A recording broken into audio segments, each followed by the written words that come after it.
Howdy, friends. I hope you're settling in comfortably tonight. Get yourself in a cozy position, let your shoulders drop, let your breathing slow and deepen. Tonight, we're going to explore something that affects every single one of us who uses the internet, social media, or really any digital platform. We're going to talk about how algorithms manipulate your attention. This isn't a conspiracy theory. This isn't paranoia. This is simply understanding the mechanics of how the digital world works, how the platforms you use every day are designed, and, most importantly, how they're designed to capture and hold your attention for as long as possible. Take a deep breath. Let your mind relax. This journey tonight is about understanding, not about anxiety. By the end of tonight's exploration, you'll understand how these systems work, why they work the way they do, and, most importantly, what this means for you and your attention. So, settle in, get comfortable, let your body relax completely, and let's begin this journey into understanding how algorithms manipulate attention. Part 1. What is an algorithm? Let's start with the basics. What exactly is an algorithm? The word gets thrown around a lot, often used as a kind of boogeyman, but it's actually quite simple. An algorithm is just a set of instructions, a recipe, if you will, that a computer follows to accomplish a task. Think of it like a recipe for baking a cake. The recipe tells you what ingredients to use, in what order to add them, how long to bake, at what temperature. Follow the recipe, and you get a cake. An algorithm is the same thing, but for computers. A very simple algorithm might be, if it's raining, bring an umbrella. If it's sunny, wear sunglasses. That's an algorithm. It's a set of rules that leads to a decision or action. Now, the algorithms we're talking about tonight are far more complex than that. They're algorithms designed to decide what content you see on social media, what videos YouTube suggests, what products Amazon shows you, what news articles appear in your feed. These are recommendation algorithms, and they're incredibly sophisticated. But at their core, they're still just following rules. The difference is that these rules are designed with a very specific goal in mind: to keep you engaged, to keep you scrolling, to keep you clicking, to keep you on the platform for as long as possible. Why? Because the business model of most digital platforms is based on attention. The more time you spend on a platform, the more advertisements you see. The more advertisements you see, the more money the platform makes. It's that simple. Your attention is the product. You're not the customer of Facebook or YouTube or TikTok. Advertisers are the customers. You're the product being sold. Your attention, your time, your engagement, that's what's being sold to advertisers. This isn't evil, necessarily. It's just business. But it does mean that these platforms have every incentive to design their algorithms to maximize your engagement, to keep you on the platform as long as possible, regardless of whether that's actually good for you. And that's where things get interesting and potentially problematic. Because the techniques these algorithms use to capture and hold your attention are based on deep psychological research, on understanding human behavior, on exploiting the ways our brains work. Let your breathing stay slow and steady. We're just beginning to understand how deep this goes.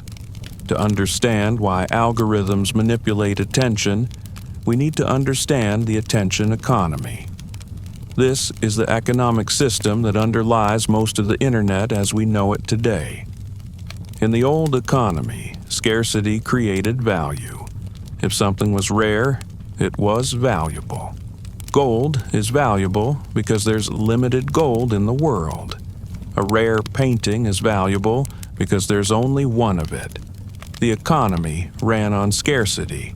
But in the digital world, scarcity doesn't work the same way. Information can be copied infinitely at essentially zero cost.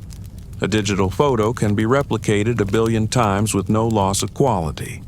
A video can be watched by millions of people simultaneously. There's no scarcity of digital content. So what became scarce? Attention. Your attention. There's only so much time in a day. You can only look at one thing at a time. You can only be on one platform at a time. Your attention is limited, finite, scarce, and because attention is scarce, it became valuable. The entire business model of the internet shifted to compete for attention. Every platform, every app, every website is competing for your limited attention against every other platform, app, and website. This created what's called the attention economy. In this economy, the goal isn't to make the best product or provide the most value. The goal is to capture the most attention, because attention equals ad views, and ad views equal money. Think about traditional media. A newspaper made money by selling newspapers and selling ad space in those newspapers. The better the journalism, the more newspapers they sold. Quality content led to more sales. There was at least some alignment between making good content and making money. But in the attention economy, the goal is just engagement. It doesn't matter if the content is good, true, useful, or valuable. What matters is whether it gets clicks, views, shares, comments. What matters is whether it keeps you on the platform. This fundamentally changed the incentives. Platforms don't optimize for truth or quality. They optimize for engagement. And unfortunately, engagement doesn't always correlate with truth or quality. In fact, sometimes the opposite is true. Outrage drives engagement. Conflict drives engagement. Novelty drives engagement. Emotional content drives engagement. Content that confirms your existing beliefs drives engagement. Content that makes you feel good or makes you feel angry drives more engagement than content that makes you think carefully or question your assumptions. So, the algorithms learn to surface the content that drives the most engagement, not the best content, not the most truthful content, not the most useful content, the most engaging content. And this created a feedback loop. The more engaging content the algorithm shows, the more time people spend on the platform. The more time people spend, the more data the algorithm collects about what keeps people engaged. The more data it collects, the better it gets at predicting what will keep you engaged. And round it goes.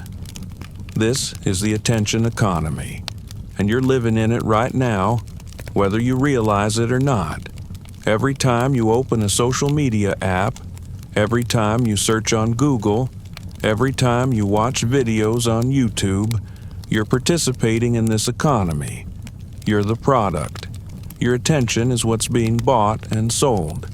Let your body sink deeper into relaxation. There's no judgment here. We're all participants in this system. We're just trying to understand how it works. Now, let's talk about the psychological principles that these algorithms exploit to capture and hold your attention. Because these platforms didn't just stumble into effective engagement strategies. They employed psychologists, neuroscientists, behavioral economists, and designers specifically to understand how to make their platforms as addictive as possible. Let's start with variable reward schedules. This is one of the most powerful psychological principles for creating habit-forming behavior, and it comes from research by B.F. Skinner on operant conditioning. Here's how it works. Imagine you press a button, and every time you press it, you get a reward. That's a fixed reward schedule. You press the button, you get a cookie. Press again, get another cookie. This creates some habit, but not a very strong one, because it's predictable.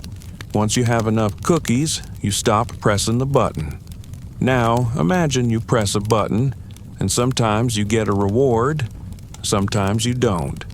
You don't know when you'll get the reward. This is a variable reward schedule, and it's incredibly powerful for creating persistent behavior. This is the psychology behind slot machines, behind gambling. The unpredictability creates a compulsion to keep trying. Every time you refresh your social media feed, you're pulling a slot machine lever. Sometimes there's something interesting. Sometimes there's not. But you don't know until you check. So you keep checking. The unpredictability keeps you engaged far more than if you knew exactly what you'd see every time. Every time you post something and wait to see how many likes it gets, that's a variable reward. You don't know if you'll get 3 likes or 300. The uncertainty creates anticipation, creates that compulsion to keep checking. The platforms know this. They've designed their entire experience around variable rewards. Notifications are variable. Sometimes you have 1, sometimes you have 10. The content in your feed is variable. Sometimes it's interesting, sometimes it's not. But you keep scrolling because you might find something good. Next is social validation. Humans are social creatures. We care deeply about what others think of us. We want to be liked, to be accepted, to be part of the group. This is hardwired into us through evolution. For most of human history, being rejected from the social group meant death. We needed the group to survive. Social media platforms exploit this beautifully. Likes, comments, shares, followers, these are all measures of social validation. When you get likes on a post, your brain releases dopamine. It feels good. You feel validated. You feel accepted. This creates a powerful feedback loop. You post something. You get likes. That feels good. So you post more, seeking that validation. You check your phone to see if anyone has liked your recent post. You feel disappointed if the likes aren't coming fast enough. You feel anxious about whether people will like what you share. The platforms have gamified social validation. They've turned something that used to be complex and nuanced, human social relationships, into a number that goes up or down, a score you can see and compare. And because it's quantified, because you can see the number, it becomes something you optimize for. You start thinking about what will get likes rather than what you actually want to share. You start performing for the algorithm, for the audience, rather than expressing yourself authentically. Then there's the fear of missing out, FOMO. This is the anxiety that other people are having experiences you're not part of, that important things are happening without you, that you're being left out or left behind. Social media supercharges FOMO. You see other people's highlight reels, their vacations, their achievements, their perfect moments, and you feel like you're missing out, like you should be doing more, experiencing more, achieving more. And this fear keeps you checking. What if something important happened and you missed it? What if your friends made plans without you? What if there's news you need to know about? The fear of missing out keeps you compulsively checking your feeds. The platforms know this. That's why they show you activity even when you're not actively using the app. Notifications that tell you what you're missing, emails that tell you what happened while you were away. stories that disappear after 24 hours, creating urgency to watch them before they're gone. Another principle is the Zeigarnik effect. This is the tendency to remember incomplete tasks better than completed tasks.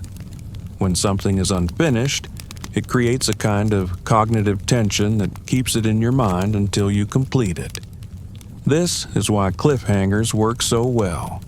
When a TV show ends on a cliffhanger, you desperately want to know what happens next. The incomplete narrative creates tension that can only be resolved by watching the next episode. Social media platforms use this constantly.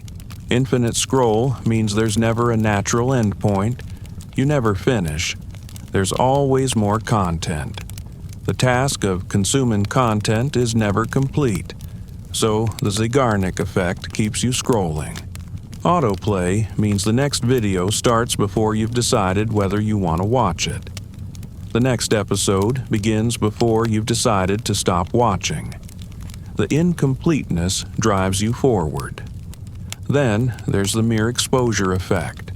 This is the tendency to develop a preference for things merely because you're familiar with them. The more you're exposed to something, the more you tend to like it, even if that exposure is below conscious awareness. The algorithm uses this by showing you content similar to what you've engaged with before. The more you see a certain type of content, the more normal it becomes, the more you develop a preference for it.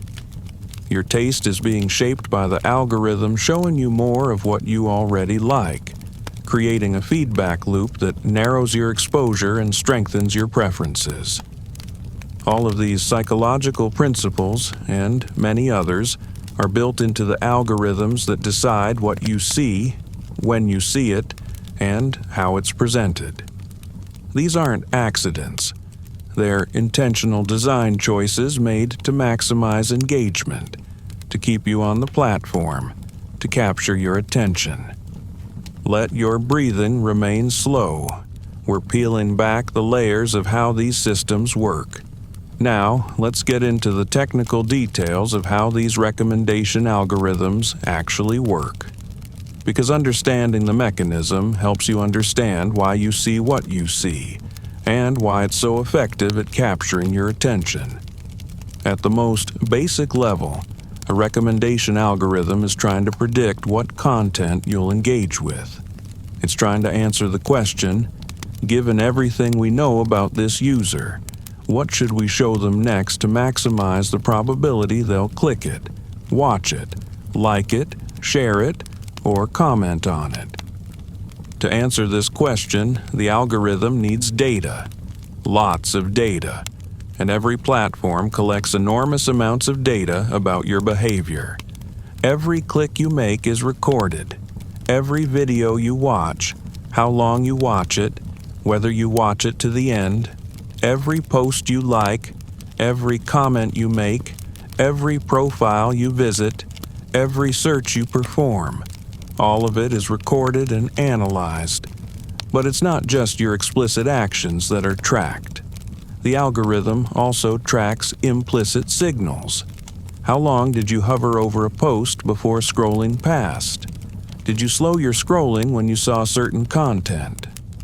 Did you turn your sound on for a particular video? These implicit signals tell the algorithm about your interest even when you don't actively engage. The algorithm also knows demographic information about you: your age, your location, your language, your device type. It knows what time of day you usually use the platform, how long your sessions typically last, whether you use mobile or desktop. And it knows your social connections, who you're friends with, who you follow, who follows you, whose content you interact with most frequently.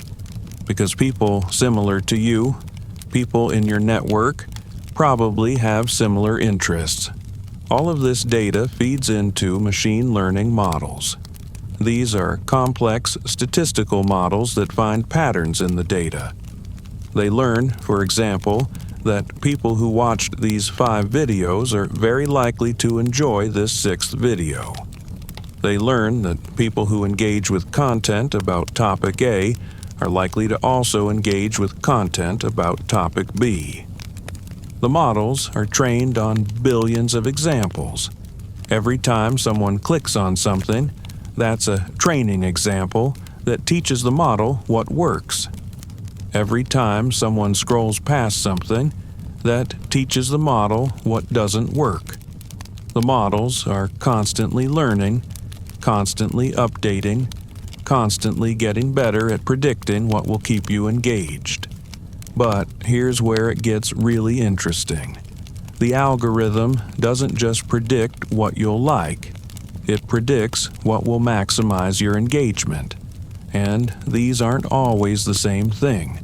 You might enjoy a calm, informative video, but an outrageous, controversial video might keep you engaged longer, might make you more likely to leave a comment, might make you more likely to share it. The algorithm doesn't optimize for your enjoyment. It optimizes for your engagement. This is why you often see content that makes you angry or anxious. Not because you enjoy being angry or anxious, but because that emotional content captures your attention more effectively than calm, balanced content. The algorithm has also learned about timing. It knows when you're most likely to use the platform. It knows how to space out engaging content to keep you scrolling. It shows you something really interesting, then some mediocre content, then something interesting again. The pattern keeps you engaged longer than if it showed you all the interesting content at once. It's learned about sequencing. What to show you first to hook your attention. What to show you next to keep you engaged. What to show you when you've been on the platform for a while and might be thinking about leaving. Each piece of content is selected not in isolation, but as part of a sequence designed to maximize your total time on the platform. And the algorithm is personalized. What it shows you is different from what it shows someone else.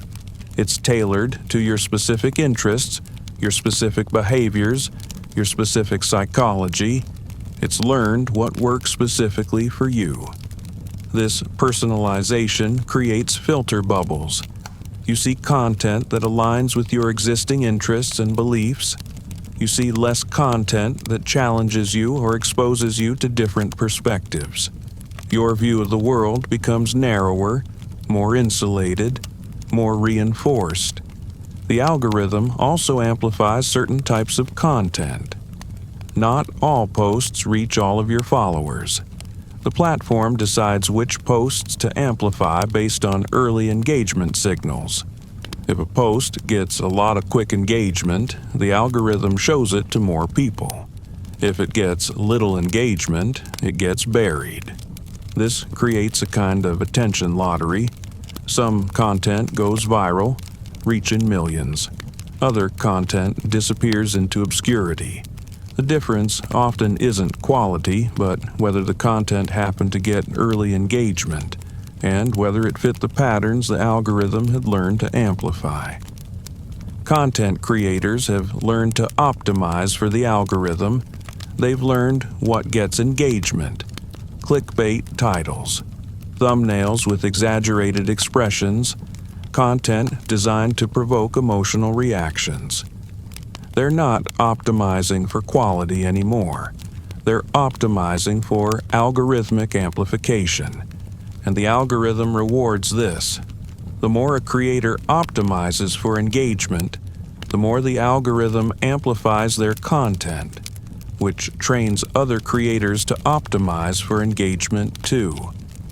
The entire ecosystem shifts toward content that's optimized for the algorithm rather than content that's valuable or true.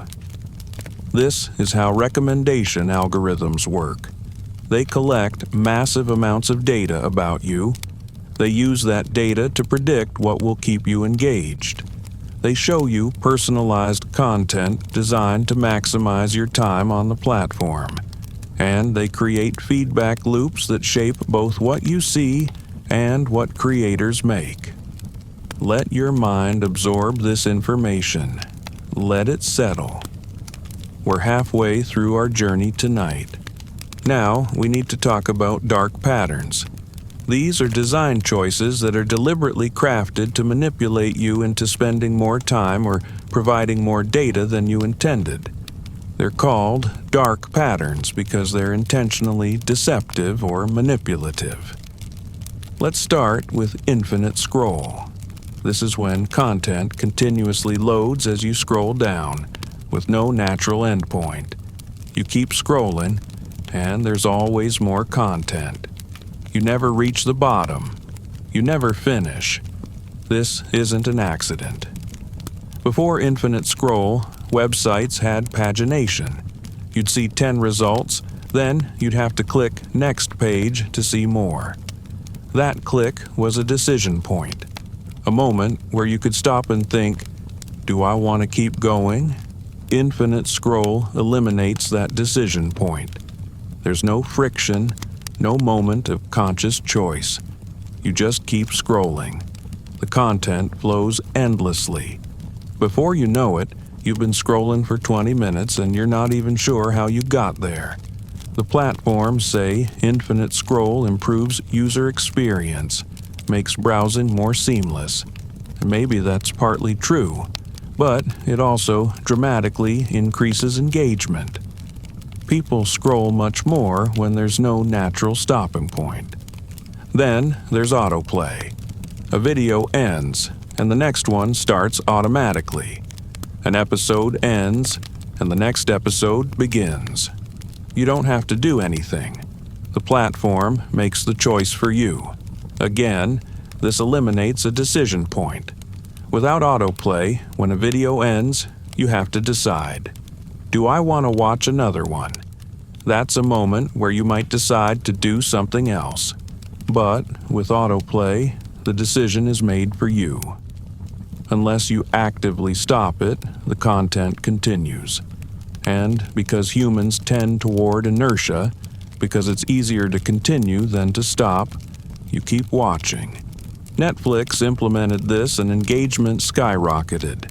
People binged entire seasons because each episode automatically started before they'd decided to watch it. The platform removed your agency, removed your choice, and engagement went up. Notifications are another dark pattern. Notifications are designed to interrupt you, to pull your attention back to the platform. You're doing something else, living your life, and then, ping, a notification. Someone liked your post. Someone commented. There's new content you might be interested in. And because notifications trigger curiosity and social anxiety, because you don't know what the notification is until you check it, you feel compelled to look, even if you were focused on something else, even if it's not important. The notification demands your attention. Platforms could let you use their services without interrupting you. They could let you check in when you want to, on your own schedule.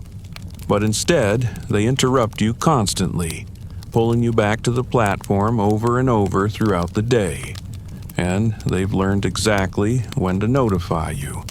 If you haven't used the platform in a while, you suddenly get more notifications.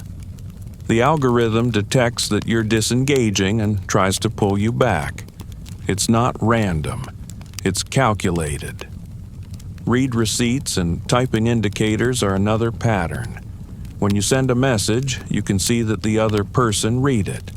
You can see when they're typing a response. This creates social pressure and anxiety. Did they read my message? Why haven't they responded? They were just typing. Where did their response go? This anxiety keeps you checking the app, waiting for a response, unable to fully disengage. Before these features, you'd send a message and check back later.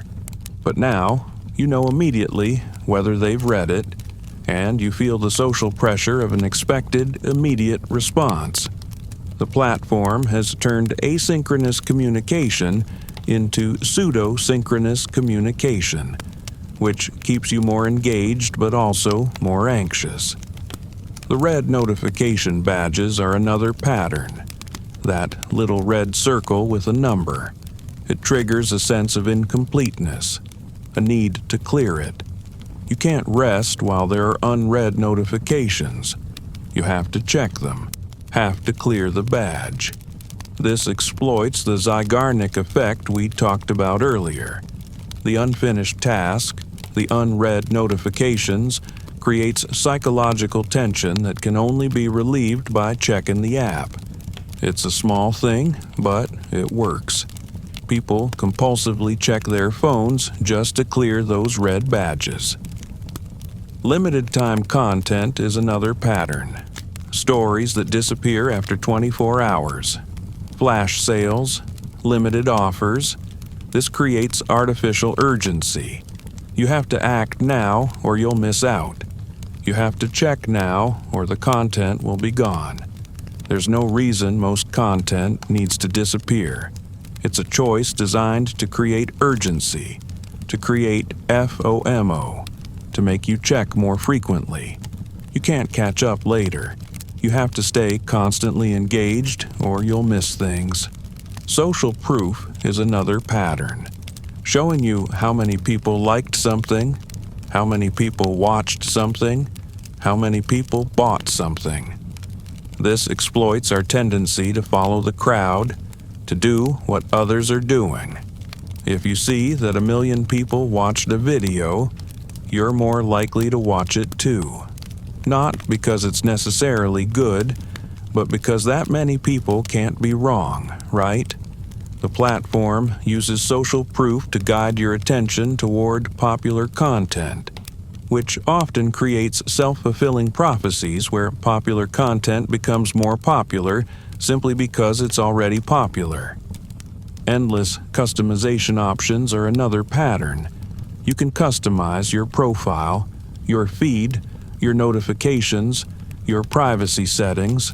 This keeps you engaged with the platform, thinking about the platform, tweaking the platform.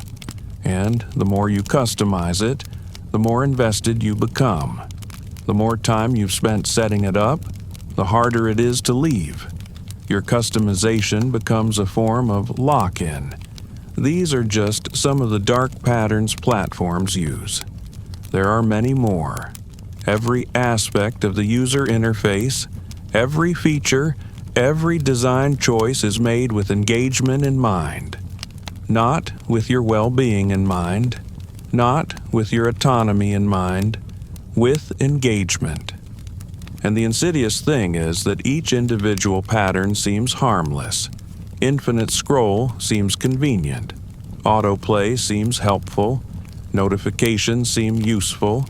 But together, they create an environment specifically engineered to capture and hold your attention, to keep you engaged far longer than you intended, to manipulate you into behaviors that benefit the platform at your expense. Breathe slowly. Let this information settle. We're understanding the machinery, and that's the first step to reclaiming your attention. Before we move forward, let's dive deeper into what's happening in your brain when you interact with these platforms. Understanding the neuroscience helps explain why these systems are so effective at capturing attention. Your brain has a reward system, primarily involving a neurotransmitter called dopamine. Dopamine is often called the feel-good chemical, but that's not quite right. Dopamine is actually about anticipation and motivation.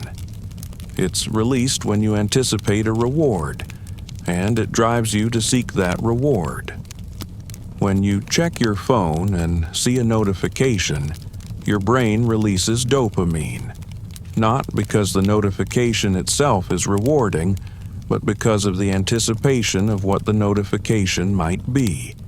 Your brain learned that notifications sometimes contain rewarding information, social validation, interesting content.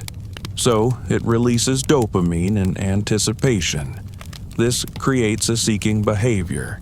You feel compelled to check your phone not because you know you'll find something good, but because you might find something good. The possibility, the uncertainty, drives the behavior. This is why variable reward schedules are so powerful. Your brain releases more dopamine in response to unpredictable rewards than predictable ones. A slot machine that sometimes pays out is more addictive than a vending machine that always dispenses a snack. The uncertainty amplifies the dopamine response. Every time you pull to refresh your feed, you're activating the system. Will there be something interesting? You don't know. That uncertainty triggers dopamine release, which feels like desire, like you need to check. And if you do find something interesting, that rewards the behavior, training your brain to repeat it. But here's the insidious part. The dopamine system is about wanting, not liking. You can want something intensely without actually enjoying it much. This is why you can spend hours scrolling through social media without it making you happy. You want to keep scrolling, you feel compelled to keep scrolling, but you're not actually satisfied by the experience. This distinction between wanting and liking is crucial. The platforms optimize for wanting, for compulsive engagement, not for your satisfaction or well-being. They've hacked the motivation system of your brain. The prefrontal cortex is the part of your brain responsible for executive function, for planning, for impulse control, for delayed gratification. It's what allows you to resist immediate temptations in service of long-term goals. But the prefrontal cortex is slow and requires effort. The dopamine reward system is fast and automatic. When you feel the urge to check your phone, that's the fast system. Resisting that urge requires engaging the slow system, the prefrontal cortex. And here's the problem. The prefrontal cortex has limited capacity. It can be depleted by stress, by lack of sleep, by decision fatigue. When it's depleted, the fast system wins. This is why you're more likely to compulsively check your phone when you're tired or stressed. Your self-control is weakened. The platforms understand this. They've designed their products to be most tempting exactly when your prefrontal cortex is weakest. Notifications at night when you're tired. Engaging content that depletes your self-control. Endless streams that never give your executive function a break. There's also a process called habit formation. When you repeat a behavior frequently, especially if it's rewarded, your brain creates neural pathways that make that behavior more automatic. It becomes a habit, something you do without conscious thought. The platforms want to create habits. They want checking the app to become automatic, something you do dozens of times a day without deciding to. Because once it's a habit, you don't need to be convinced. You just do it.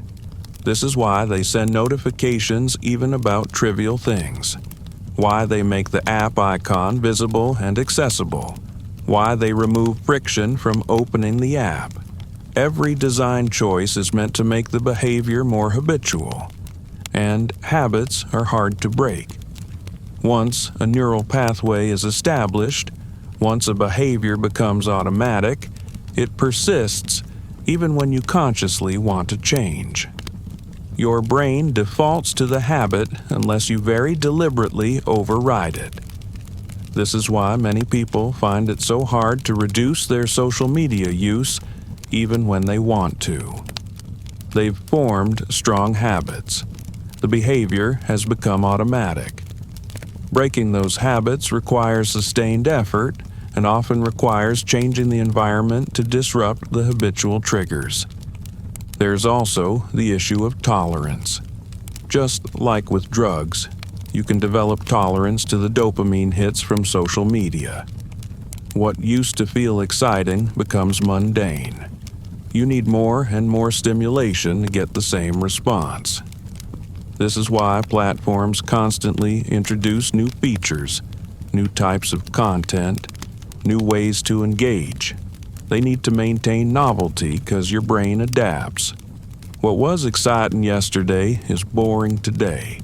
The platform needs to keep escalating to maintain your engagement. This tolerance means you end up spending more and more time getting less and less satisfaction. You're chasing a high that becomes harder to achieve. This is the treadmill of digital addiction. Finally, there's neuroplasticity. Your brain physically changes based on your experiences and behaviors. The neural pathways that get used frequently are strengthened. Those that aren't used atrophy. If you spend hours a day in environments of constant stimulation, rapid task switching, and superficial engagement, your brain adapts to that environment. You become better at scanning quickly and worse at focusing deeply. You become more comfortable with distraction and less comfortable with sustained attention. This isn't permanent. Your brain can change. But it means that excessive platform use isn't just taking your time. It's literally reshaping your brain, making you worse at the kinds of thinking and attention that are most valuable for complex work and deep understanding. Understanding this neuroscience helps explain why these platforms are so hard to resist. You're not weak.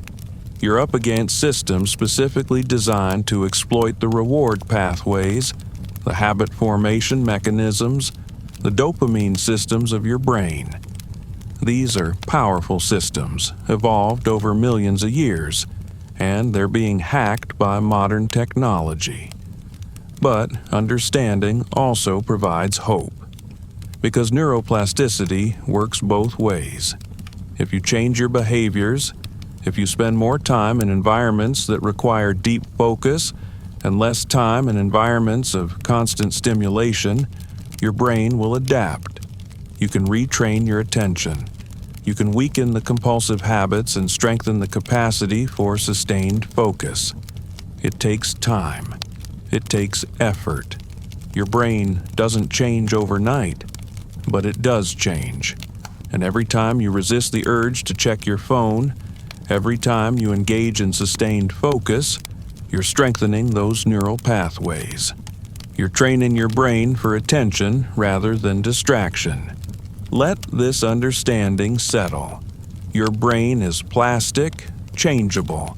The patterns these platforms have created can be unmade.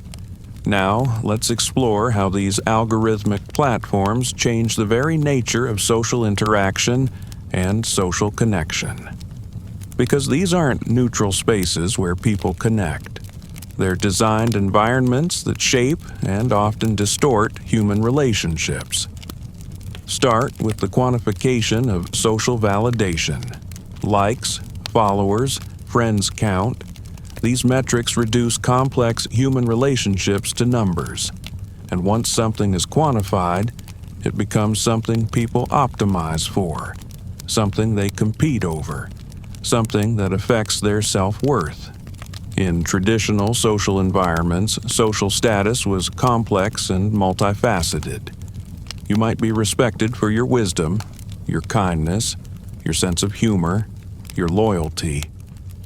Different people might value different qualities, but on social media platforms, status is reduced to metrics. How many followers do you have? How many likes did your post get? These numbers become a scoreboard, a measure of your worth in the social hierarchy of the platform. This changes behavior. People start creating content designed to maximize metrics rather than express themselves authentically. They perform for the audience and the algorithm. They post what will get likes rather than what reflects their genuine experience. This performance of self creates a gap between the authentic self and the presented self. You're constantly managing your image, curating your life, presenting a highlight reel. This is exhausting and alienating. You're never just being yourself. You're always performing. It also creates comparison and envy. You see other people's metrics and compare them to your own. Why do they have more followers? Why did their post get more likes? This comparison is endless and corrosive. There's always someone with higher numbers, always a reason to feel inadequate. The platforms know this comparison drives engagement. So, they make metrics visible. They show you how many people liked someone else's post. They suggest accounts with high follower counts. They make the numbers salient, making the comparison inevitable. This also changes the nature of friendship. On these platforms, friendship is binary.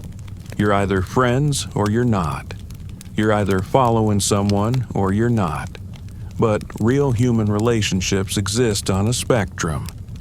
Some people are close friends, some are acquaintances, some are somewhere in between. By making friendship binary and public, platforms create pressure. If you're not Facebook friends with someone, it's a statement. If you unfollow someone, they might notice. The platforms make social decisions visible and consequential in ways they weren't before. This changes how people manage relationships. You might stay friends with someone on Facebook even after you've drifted apart in real life, because unfriending them would be awkward. You might follow someone you barely know because not following them after they followed you seems rude. The platform norms override your actual preferences.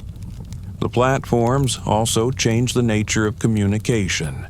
Online communication lacks the richness of face-to-face interaction.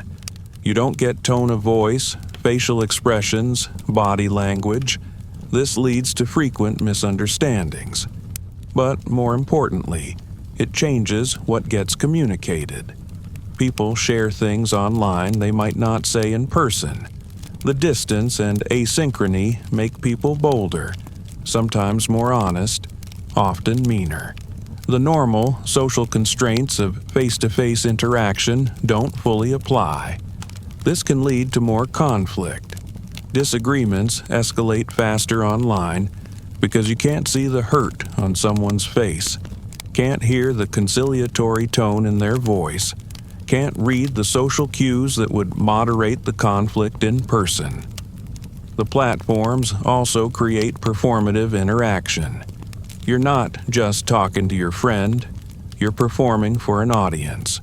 When you comment on someone's post, it's public. Others can see your interaction.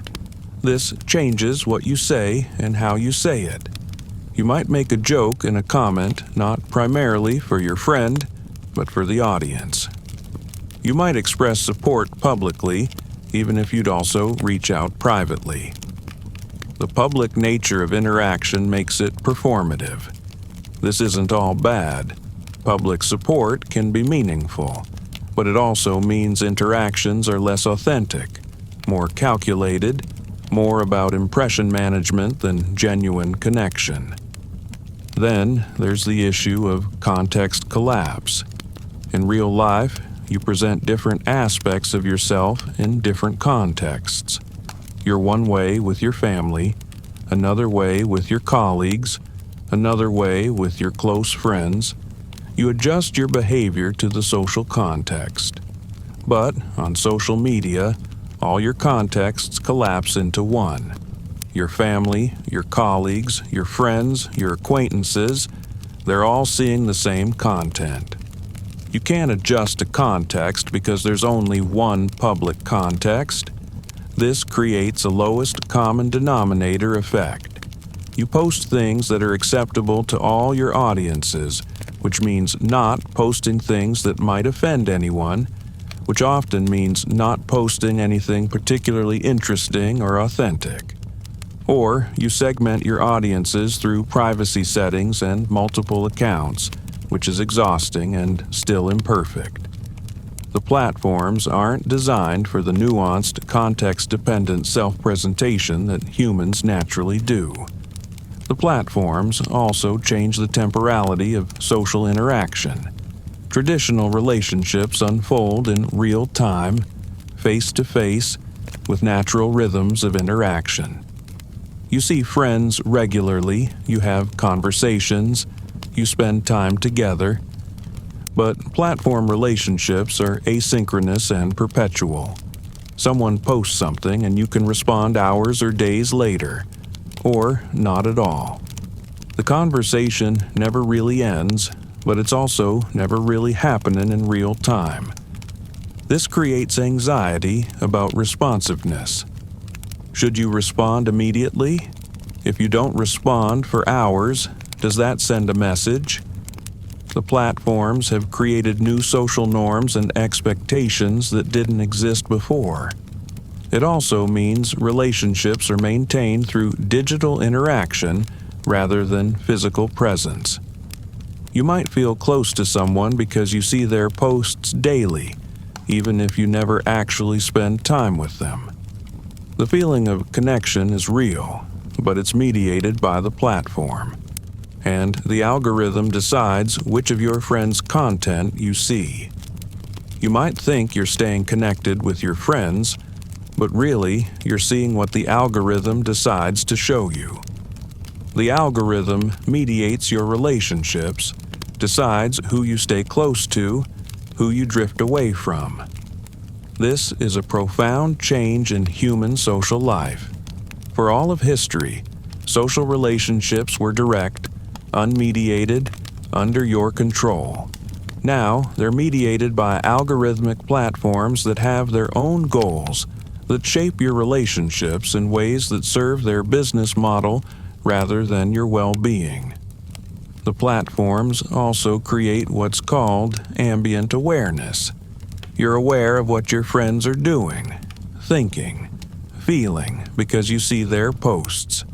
You know about their lives without direct communication. This can feel like connection. You're staying updated on your friends, but it's a shallow form of connection. You know about their lives, but you're not in their lives. You're observing rather than participating. And this ambient awareness can substitute for deeper interaction. You feel like you're staying connected because you're seeing their posts, so you don't reach out for real conversation. The shallow connection crowds out the deeper connection you might have had. Research has shown that while people have more social connections on these platforms than they did in previous eras, they often feel more lonely. The connections are more numerous but less deep. The relationships are more constant but less meaningful. This is the paradox of social media. It promises connection but often delivers isolation. It promises community but often creates comparison and competition. It promises authentic self-expression but often incentivizes performance. Understanding these social dynamics helps you see how the platforms aren't neutral spaces for human connection. They're designed environments that shape and often distort the fundamental ways humans relate to each other. Real connection requires presence, vulnerability, time, and depth. It requires seeing and being seen, knowing and being known. The platforms offer a simulation of connection that sometimes satisfies but often leaves us feeling empty. Reclaiming authentic social connection might mean spending less time on platforms and more time in direct, unmediated interaction with people. It might mean phone calls instead of likes, visits instead of comments, conversations instead of posts. The platforms have their place. They can facilitate real connection, help people stay in touch across distances, enable communities that wouldn't otherwise exist, but they shouldn't be the primary means of social connection. They should be tools that support real relationships, not substitutes for them. Let your breathing remain steady as you absorb this understanding of how platforms shape social life. Let's dive deeper into the business model that drives all of this algorithmic manipulation. Understanding the economics helps you understand why these systems work the way they do and why they're unlikely to change without external pressure. The business model is simple. Provide free services, capture user attention, sell that attention to advertisers. Everything else flows from this basic model. Why free services? Because free eliminates the barrier to user adoption. If Facebook charged a subscription fee, most people wouldn't use it. But free means everyone can join.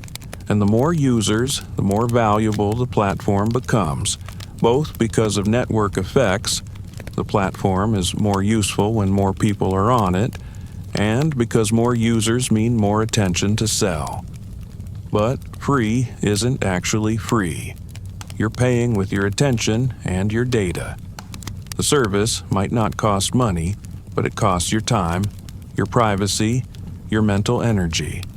And for the platform, your attention and data are more valuable than any subscription fee you'd be willing to pay. This is because attention can be monetized very effectively through advertising. Advertisers will pay significant amounts to show their ads to specific audiences at specific times. And the more the platform knows about you, the more precisely it can target ads, the more it can charge advertisers. This creates the incentive structure that drives everything we've discussed. The platform needs you to use it as much as possible, so you see as many ads as possible. It needs to collect as much data as possible to enable precise targeting. It needs to keep you engaged so you don't leave. Every design choice flows from this incentive. Infinite scroll maximizes time spent, which maximizes ad views. Algorithmic feeds select content that keeps you engaged, which keeps you seeing ads. Notifications pull you back to the platform, which creates more opportunities to show you ads. The platforms will say they care about user experience, and in some sense, they do.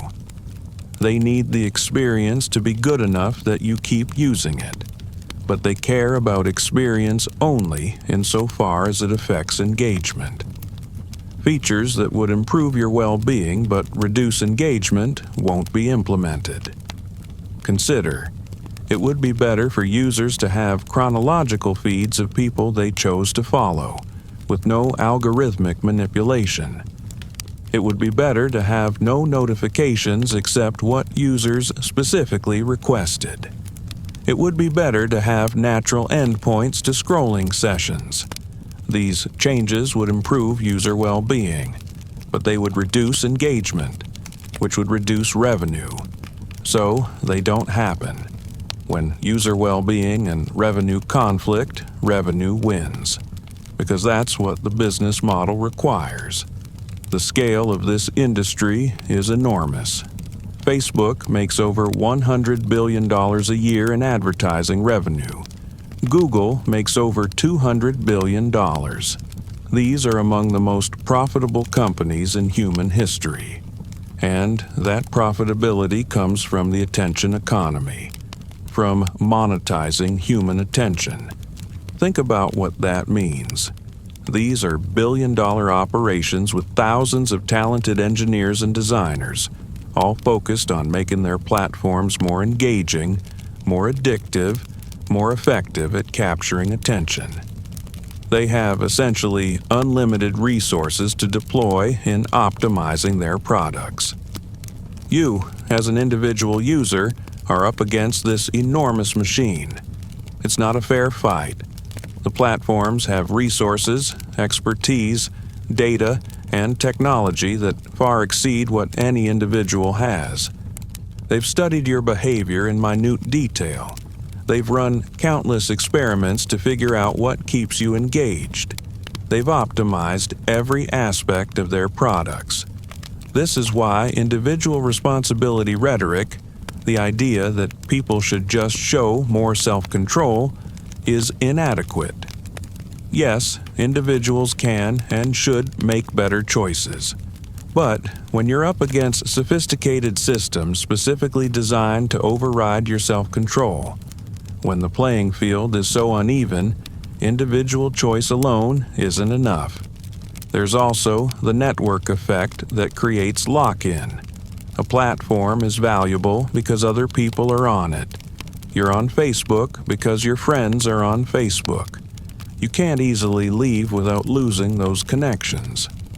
This network effect creates a kind of monopoly or oligopoly in social platforms, and this reduces competitive pressure to respect users. If there's only one platform where your friends are, you can't switch to a competitor that treats you better. The platform can extract value from you without fear you'll leave, because leaving would mean losing your social connections. Some platforms are trying alternative business models. Subscription-based platforms where users pay for the service and in return aren't surveilled or manipulated. These platforms exist but are small, because most people prefer free platforms even when they understand the true cost. This is partially a coordination problem. You might prefer a paid platform that respects you, but you can't get your friends to switch with you.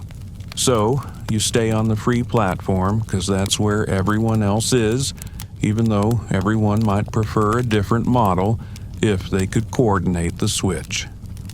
The economics also create pressure for constant growth. These companies are publicly traded. They need to show growth every quarter to satisfy shareholders. But there are limits to growth. Eventually, most people who would use the platform are already using it. Time spent on the platform can't increase forever, so the platform needs to find new ways to extract value. More ads per hour of use, more sophisticated ad targeting, more types of ads, more features that drive engagement, more ways to collect data. The pressure for perpetual growth drives ever more aggressive monetization of attention. This is unsustainable.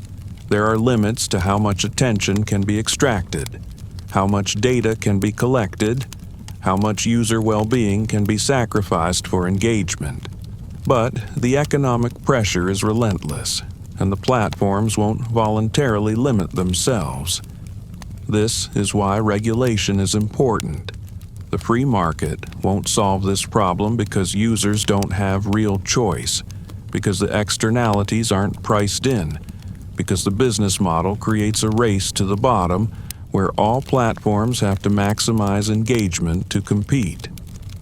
Regulation could change the incentives. It could require platforms to prioritize user well-being over engagement. It could ban certain manipulative practices. It could enable competition by requiring interoperability. It could tax attention extraction to internalize the social costs. These interventions face political obstacles. The platforms are powerful and will resist regulation that threatens their business model. But the conversation is changing. More people understand the problems. More policymakers are paying attention. Change is possible. Understanding the economics helps you see that this isn't about bad people making bad products. Most people working at these platforms are well-intentioned. They're working within a business model that creates perverse incentives. The problem is systemic, not individual. But systemic problems require systemic solutions. Individual users making better choices is important, but insufficient.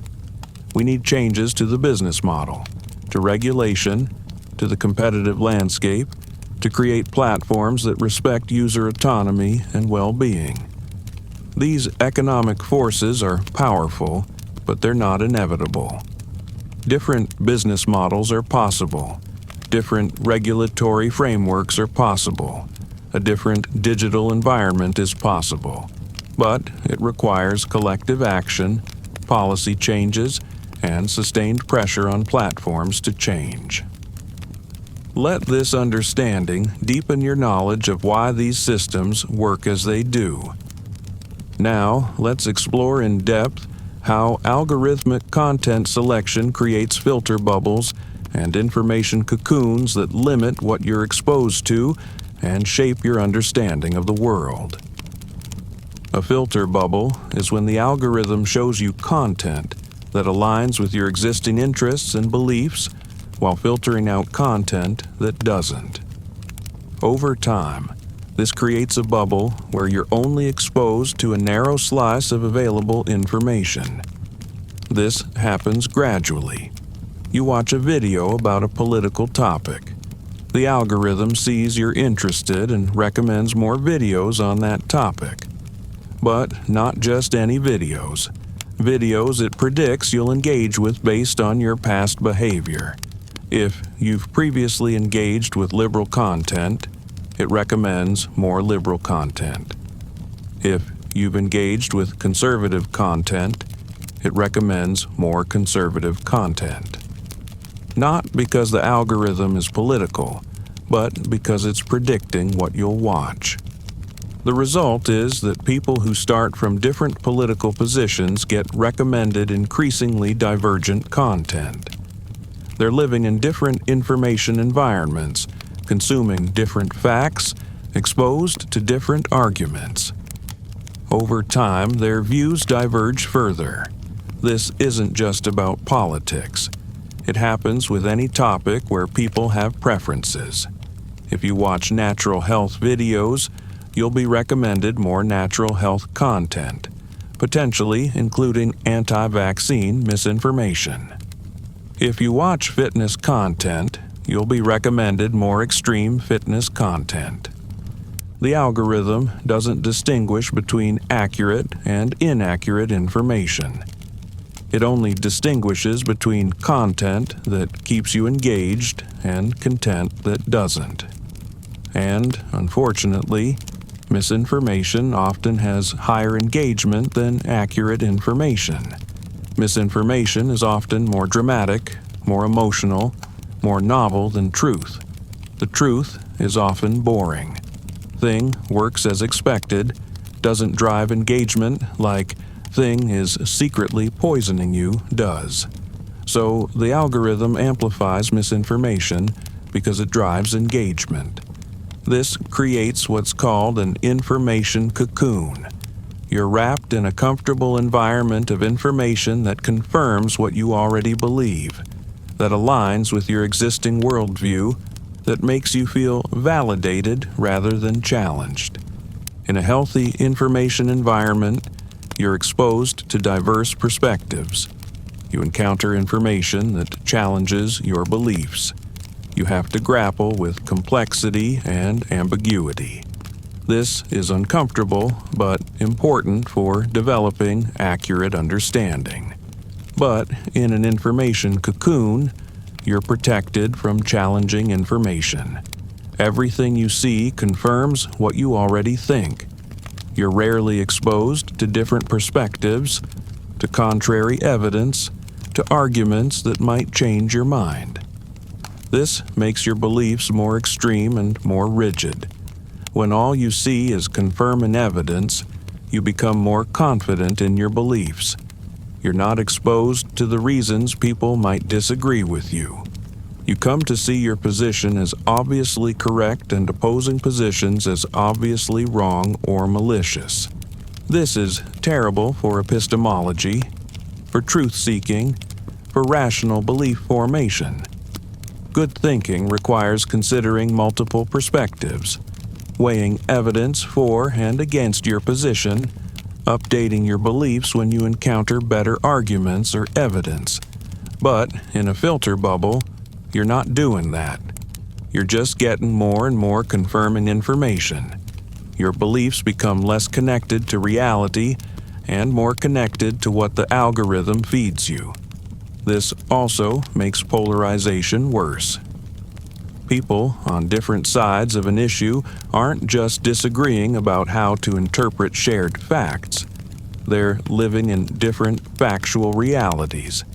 They've been exposed to different information, different arguments, different evidence. This makes productive disagreement nearly impossible. How do you have a conversation with someone who has fundamentally different facts than you do? You can't even agree on what the problem is, let alone how to solve it. The platforms say they try to show you diverse content, and they've made some efforts in this direction. But these efforts are limited because they conflict with engagement. Challenging content that disagrees with your worldview, doesn't drive engagement as well as confirming content. You're less likely to watch videos that challenge your beliefs. You're less likely to like or share content you disagree with. So the algorithm learns that showing you challenging content reduces engagement, and it stops doing it. This creates a self-reinforcing cycle. The more you're in a filter bubble, the more extreme your views become. The more extreme your views, the less you engage with moderate or opposing content. The less you engage with that content, the less the algorithm shows it to you. The bubble gets smaller and more extreme over time. Breaking out of filter bubbles requires conscious effort. You have to actively seek out diverse perspectives. You have to follow people you disagree with. You have to read sources outside your comfort zone.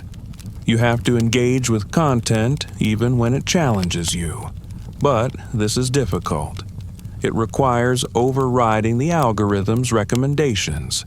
It requires consuming content that might make you uncomfortable or angry. It requires admitting that maybe you don't have all the answers. That maybe people who disagree with you have valid points. Most people don't do this. They stay in their comfortable filter bubbles, never realizing how limited their information environment has become. They think they're well informed because they consume a lot of content. But they're only consuming content from one narrow perspective. The long-term societal effects of filter bubbles are concerning. When people live in separate information worlds, when they can't agree on basic facts, when they see those who disagree as not just wrong but malicious, democracy becomes difficult. Democracy requires a shared reality, a common set of facts from which people can reason to different conclusions. It requires the ability to disagree productively, to understand opposing views even if you don't accept them, to compromise and find common ground. Filter bubbles undermine all of this. They create separate realities, demonize opposition, make compromise seem like betrayal. They make productive disagreement nearly impossible and polarization inevitable. This isn't just about the algorithm. People have always sought out confirming information and avoided challenging information. Confirmation bias is a fundamental feature of human psychology, but algorithms supercharge it. They make it easier to stay in your bubble, harder to encounter diverse perspectives. Before algorithms, you'd encounter diverse viewpoints even if you didn't seek them out. You'd see the same newspaper as your neighbors, watch the same TV news, encounter the same information in shared spaces. There was a common information environment. Now, everyone has a personalized information environment. The newspaper you read, the news you watch, the posts you see, all of it is tailored to you by algorithms. The common information environment has fragmented into millions of personal information environments. Some of these personal environments are healthy, exposing people to diverse quality information. But many aren't. Many are optimized purely for engagement, exposing people to extreme, emotional, often misleading content because that's what keeps them watching. This fragmentation of the information environment is one of the most profound changes the Internet has brought. And it's largely driven by algorithmic content selection optimized for engagement, rather than truth or diversity or social benefit. Fixing this requires changes to how algorithms work.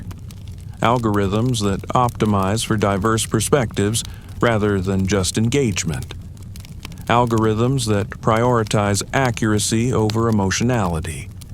Algorithms that expose you to challenging viewpoints rather than just confirming ones. Some platforms are experimenting with this, but it's difficult because it reduces engagement in the short term. People like confirming information. They don't like being challenged. Showing them diverse perspectives might be better for them and for society, but it makes them use the platform less, which hurts the business model. This is another example of how the business model creates perverse incentives. What's good for society, diverse information exposure, conflicts with what's good for the platform, maximum engagement. And under the current model, the platform's interests win. Breaking out of filter bubbles individually and fixing them systemically are both important. You can seek diverse perspectives in your own media diet, and you can support platforms and policies that prioritize information diversity over engagement. The information environment shapes your understanding of the world, your beliefs, your behaviors. When that environment is controlled by algorithms optimized for engagement, when it's filtered to show you only what keeps you watching, you're not getting an accurate picture of reality.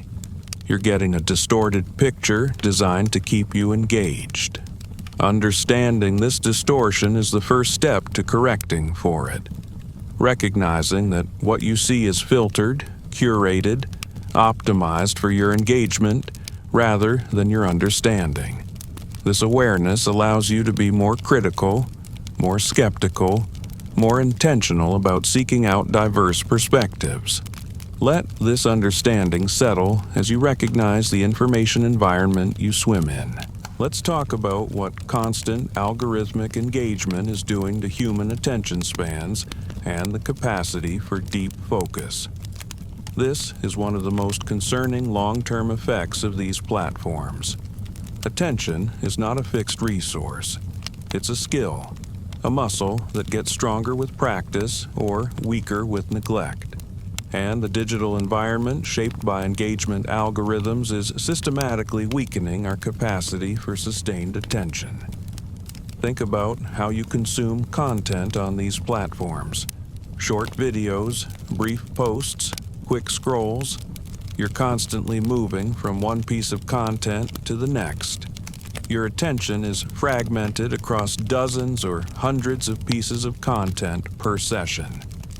This trains your brain for rapid task switching and short bursts of attention. You become good at scanning quickly, at making snap judgments about whether content is interesting, at moving on when it's not immediately engaging, but you become worse at sustaining focus on a single thing. Worse at engaging deeply with complex ideas. Worse at following extended arguments. Worse at reading long-form content. Worse at thinking carefully about difficult problems. This is neuroplasticity in action. Your brain adapts to the environment you spend time in. If you spend hours a day in an environment of fragmented attention, your brain becomes optimized for that environment and less capable in environments requiring sustained focus. Research supports this. Studies have shown declining attention spans correlated with increasing smartphone and social media use. People report increasing difficulty reading books, following complex arguments, engaging with challenging content. This isn't just subjective. It shows up in behavioral data. Average time spent on a web page has declined. Completion rates for online courses have dropped. Time spent reading articles has shortened. People are skimming more and reading deeply less. The platforms optimize for this shortened attention span. Videos get shorter. Posts get briefer. Content gets more sensational to capture attention quickly. And this creates a feedback loop where content is designed for short attention spans, which trains people to have shorter attention spans, which creates demand for even more attentionally digestible content. TikTok is perhaps the most extreme example.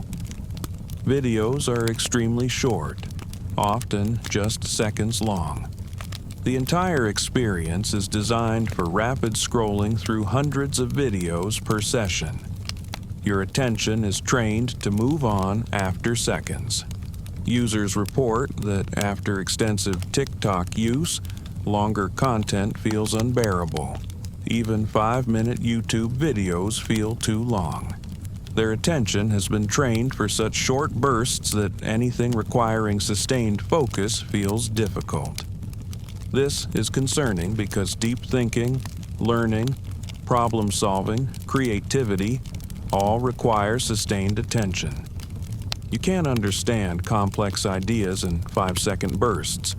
You can't solve difficult problems while constantly distracted. You can't create meaningful work without extended focus. The platforms say they're giving people what they want, that people prefer short, easily digestible content. And there's truth to this. Short content is easier. It requires less effort. It's more immediately gratifying. But this is like saying people prefer junk food, so restaurants should only serve junk food. Yes, people like junk food. It's engineered to be immediately gratifying. But it's not good for them. A diet of only junk food leads to health problems. Similarly, a diet of only short, fragmentary content leads to cognitive health problems, weakened attention, difficulty with complex thinking, reduced capacity for deep work. Some people recognize this and try to maintain their capacity for sustained attention.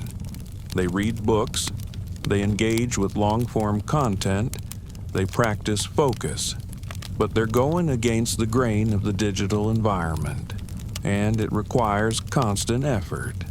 For many people, especially young people who've grown up in this environment, the capacity for sustained attention is never fully developed. They've spent their entire lives in environments of fragmented attention. They've never developed the deep focus that previous generations took for granted. This has implications for education. If students can't sustain attention for the length of a lecture, can't read textbooks, can't engage with complex material, traditional education becomes difficult. Education has to adapt, often by fragmenting content, which further trains students for short attention spans. It has implications for work. Knowledge work increasingly requires deep focus, the ability to engage with complex problems for extended periods. But workers are increasingly ill-equipped for this kind of work because their attention has been fragmented by digital platforms. It has implications for democracy. Understanding political issues requires sustained attention to complex arguments, to nuanced analysis, to careful thought about trade-offs and consequences.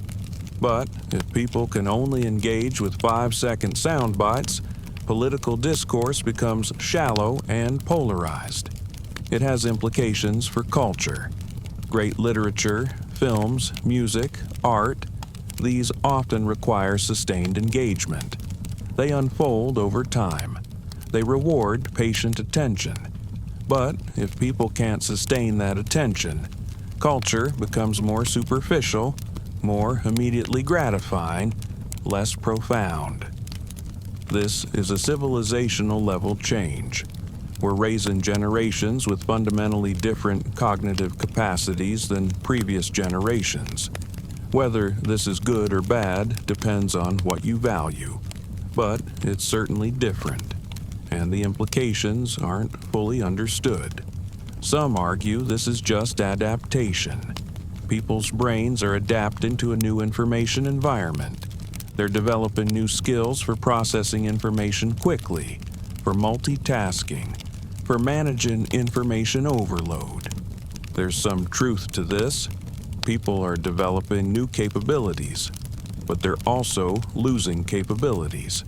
And the capabilities being lost, deep focus, sustained attention, complex thinking, these are fundamental to human flourishing in ways the new capabilities might not be. Others argue this is moral panic, that every generation worries about how young people are different, that these worries are overblown. Maybe people are fine. Maybe concerns about attention spans are exaggerated. But the evidence suggests real changes. Brain scans show differences in attention networks. Behavioral data shows declining attention spans. Self-reports show increasing difficulty with sustained focus. This isn't just generational anxiety. It's measurable change. The question is what to do about it.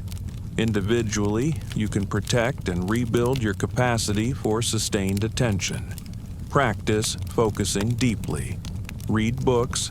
Limit time in fragmentary digital environments. Train your attention like you'd train your body. Systemically, we need digital environments that don't systematically degrade attention. Platforms that reward sustained engagement with quality content rather than rapid consumption of fragmentary content.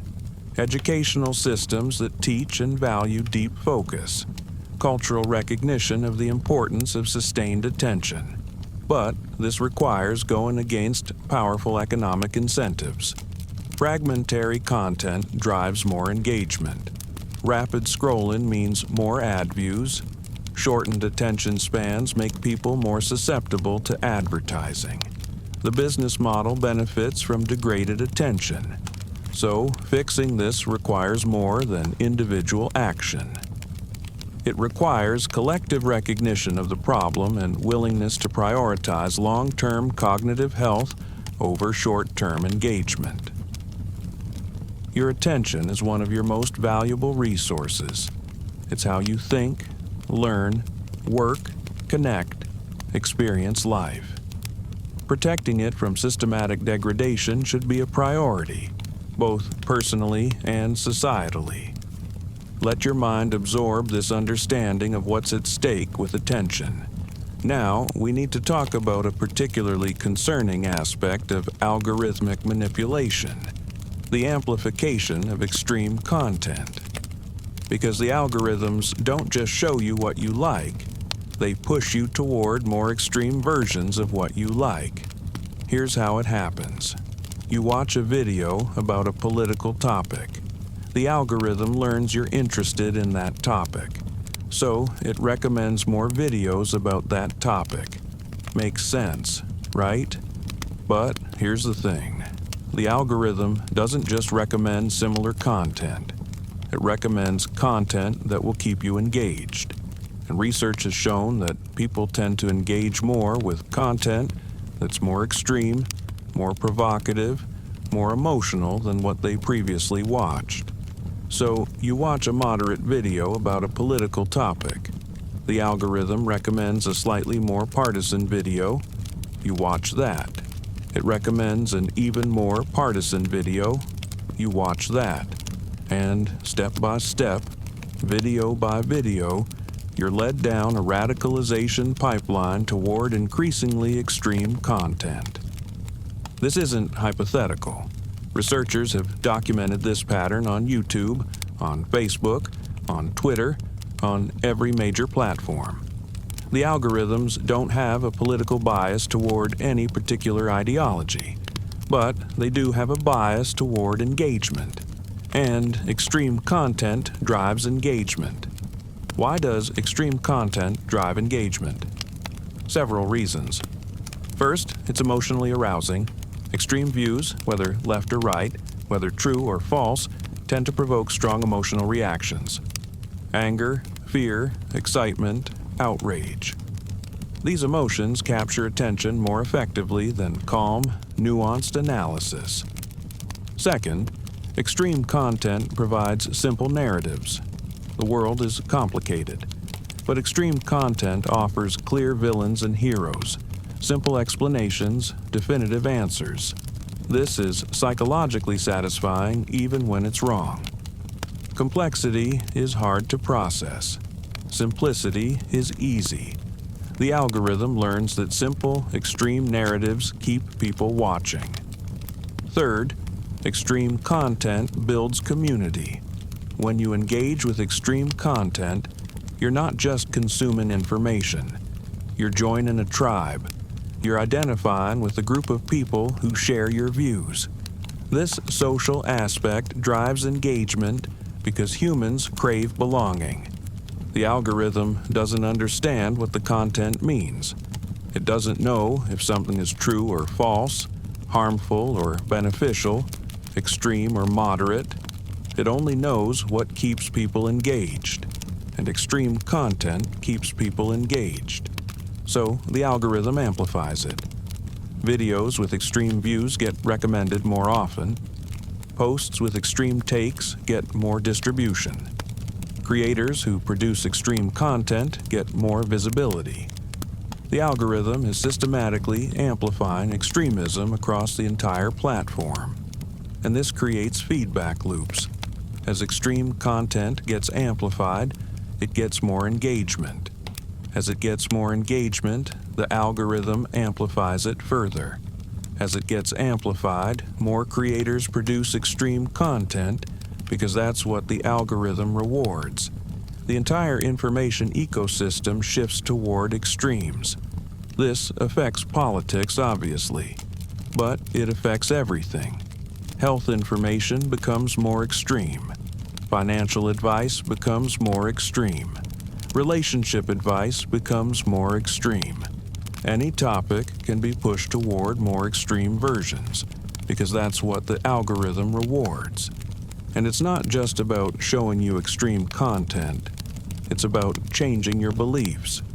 When you're repeatedly exposed to increasingly extreme viewpoints, when those viewpoints are presented in engaging, emotional ways, when they're reinforced by a community of other believers, your own views shift. You become more extreme. This is called the radicalization pipeline, and it's a well-documented phenomenon. People start with moderate interests and end up with extreme beliefs because the algorithm gradually led them there, one engaging video at a time. The platforms know about this.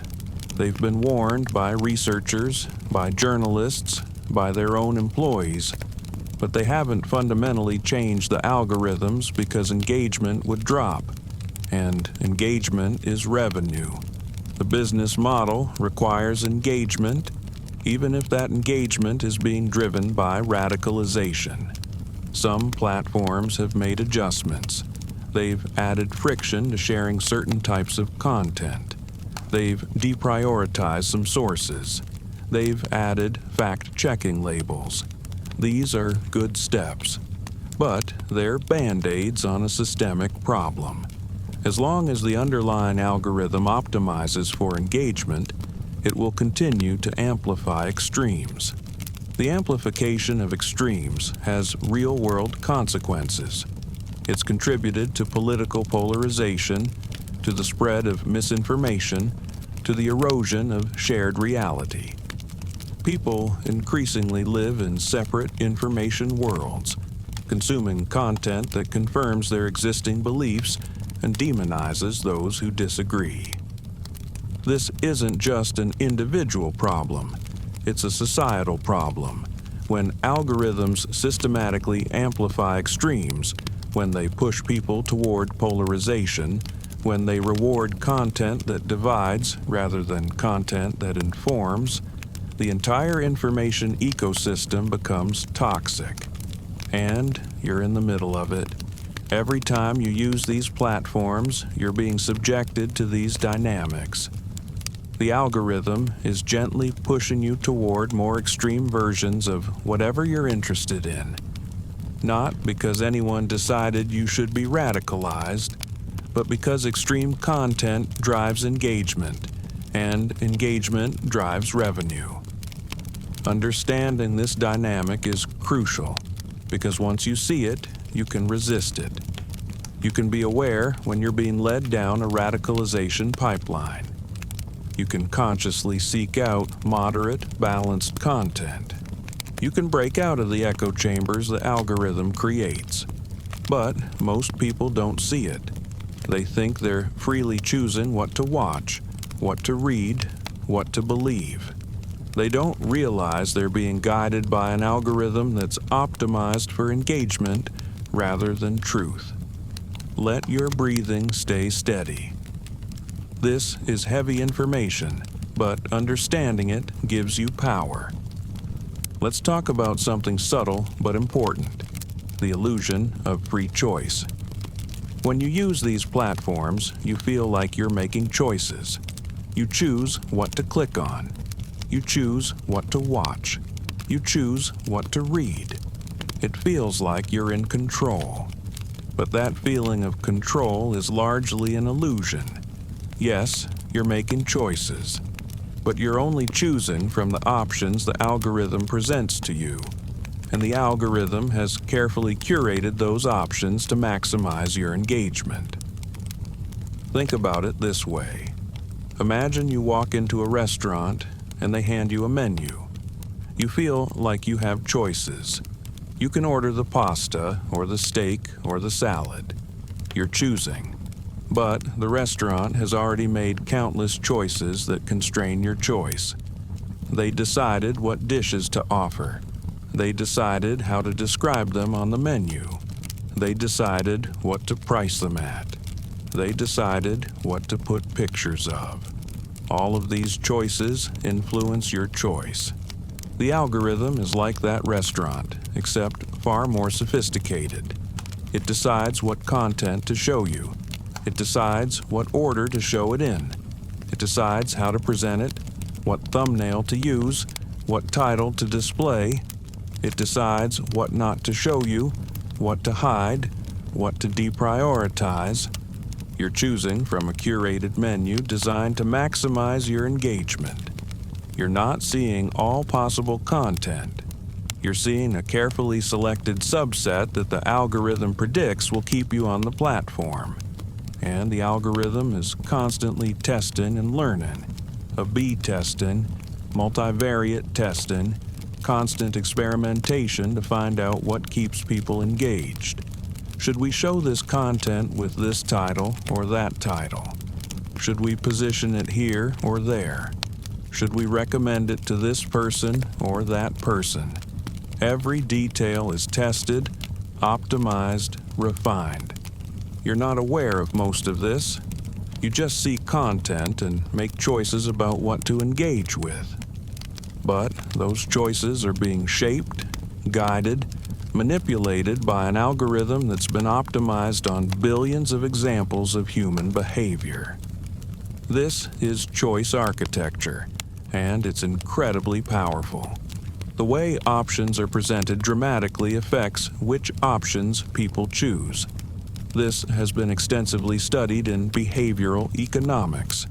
How you frame a choice, what you present as the default, what options you include, all of this shapes decisions in predictable ways.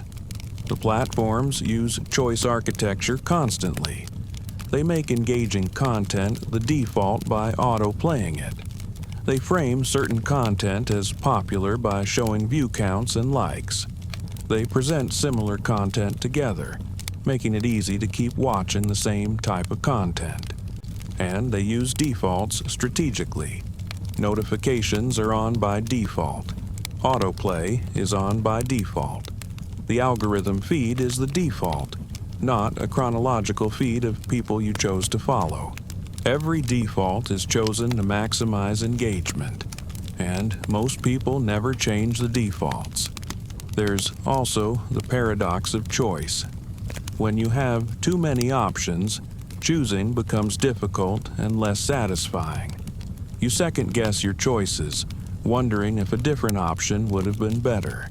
The algorithm solves this by pre-selecting for you. It narrows down the infinite content available on the platform to a manageable set of recommendations.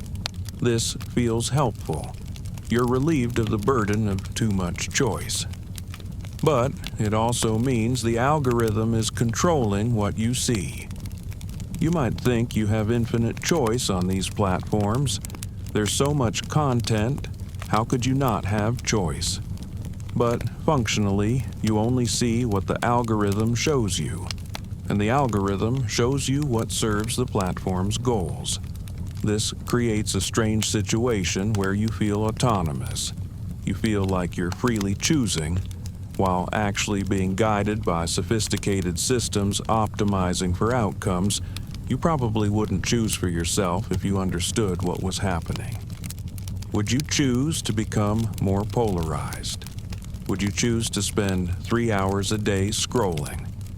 Would you choose to become anxious about social validation? Probably not.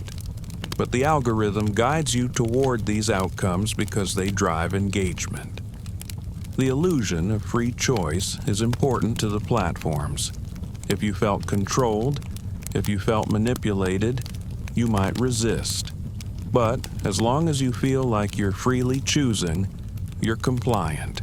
You think the problem is you, that you lack self-control, rather than recognizing that you're up against sophisticated systems designed to exploit human psychology. Breaking this illusion requires awareness. You need to recognize that your choices are being shaped, that what you see is curated, that the ease and convenience of the platform come with hidden costs to your autonomy. This doesn't mean you have no agency, but it means your agency is constrained by the architecture of the platform. You're making choices within a system designed to shape those choices toward outcomes that benefit the platform. Real autonomy would mean control over what you see and when you see it. It would mean chronological feeds of people you chose to follow. It would mean no algorithm deciding what to show you. It would mean you deciding how and when to engage, without manipulation or dark patterns. Some platforms are starting to offer more control, options to turn off recommendations, to use chronological feeds, to limit notifications. These are good steps, but they're opt-in rather than default, which means most people won't use them. True respect for user autonomy would make these the defaults. Algorithm curation would be opt-in, but that would reduce engagement. And engagement is the business model. So the illusion of choice persists. Let your mind rest with this understanding. You're not powerless, but you're up against powerful systems. Now, we need to talk about the data these platforms collect, because understanding what they know about you helps you understand how they manipulate your attention so effectively. Every interaction you have with a platform generates data. Every click, every view, every search, every like, every comment. All of it is recorded, stored, analyzed. This data is used to build a detailed profile of you, your interests, your behaviors, your psychology. But it's not just your active behaviors that are tracked. The platforms also track passive behaviors. How long you hover over a post, how quickly you scroll, what time of day you use the platform, how long your sessions last, whether you come back after seeing a notification. They track your location, where you are when you use the platform, where you go, where you live, where you work, where you spend time. All of this is data that can be used to predict your behavior and interests. They track your device, what phone you use, what operating system, what apps you have installed. They track your browser, your cookies, your browsing history across the web. Many platforms track you even when you're not on their platform, through embedded widgets and pixels on other websites. They track your social connections, who you're friends with, who you interact with, who you're in photos with, who you message. Your social graph reveals a lot about you. You can be profiled based on the people you associate with. They track what you read, what you watch, how much of it you consume. Did you watch that video all the way through or stop halfway? Did you read that article or just skim the headline? These signals tell the algorithm about your genuine interest versus superficial curiosity. They track your reactions. What content makes you stop scrolling? What makes you engage? What makes you share? What makes you comment? What emotional reactions do different types of content provoke in you? All of this data is fed into machine learning models that build predictive profiles. The algorithm learns to predict your behavior with eerie accuracy. It can predict what you'll click on, what you'll watch, what you'll like, often before you know yourself. This is called surveillance capitalism, a term coined by Shoshana Zuboff. The business model is based on surveilling your behavior, extracting data from that behavior, and using that data to predict and influence your future behavior. You're not the customer. You're the raw material. Your behavior is being extracted, processed, and sold. Advertisers buy access to predicted behaviors, to audiences that can be precisely targeted based on the profiles built from surveillance data. But it's not just advertisers who benefit from this data. The platform uses it to manipulate your attention, to keep you engaged. The more they know about you, the better they can predict what will capture your attention. The better they can design experiences that keep you on the platform. And the profiles keep getting more sophisticated. With enough data, the algorithm can predict not just what you're interested in right now, but what you might become interested in. It can predict how your interests will evolve. It can guide that evolution by exposing you to content that shapes your preferences. This is behavioral modification at scale. The platform monitors your behavior, predicts your behavior, and shapes your behavior, all in the service of keeping you engaged, keeping you on the platform, keeping you generating more data, and viewing more ads. The amount of data being collected is staggering. Every major platform has data centers full of information about billions of users, trillions of interactions, petabytes of data, all being analyzed to understand human behavior in unprecedented detail. And this data isn't just used for recommendations. It's used for ad targeting, for content moderation, for platform optimization, for countless purposes. But fundamentally, it's all about predicting and influencing behavior to serve the platform's goals. You might think you have nothing to hide, that you don't care if they collect data. But it's not about hiding. It's about autonomy. Do you want your behavior monitored, predicted, and shaped without your knowledge or meaningful consent? Because that's what's happening. You didn't really consent to the full extent of surveillance. You clicked agree on a terms of service you didn't read. You weren't told in plain language exactly what data would be collected and how it would be used. And even if you were told, you don't have a real choice. In many domains, opting out of these platforms means opting out of social connection, professional networking, important information. The surveillance is effectively mandatory for participation in modern society. This data harvesting also creates security and privacy risks. Data breaches expose personal information. Data can be subpoenaed by governments. Data can be used for purposes you never anticipated.